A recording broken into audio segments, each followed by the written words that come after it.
Good day. This is Rimjan Dilauri, and I am reading The Theology of Unity by Muhammad Abdu.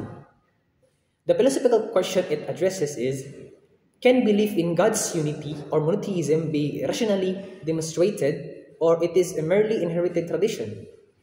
In this book, Abdu answers that Tawhid, or the unity of God, is both a rational necessity and a religious duty, forming a basis of morality and human freedom. So here are the three supporting points. First, the blind imitation in matters of faith and insisting on rational reflection. Second, showing that God's unity is necessary being, indivisible and beyond human likeness.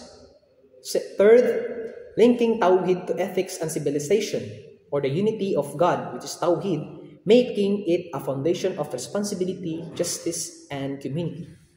So, the argument's strength is in its integration of reason and revelation, showing that faith is intellectually defensible.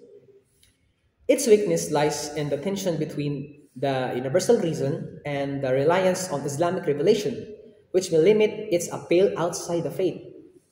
So, as a whole, Abdu's theology of unity, the existence of one God, is presented not merely as a theological doctrine, but as a rationally demonstrable principle where reason and revelation operate in harmony, making monotheism both intellectual, credible, and spiritual binding.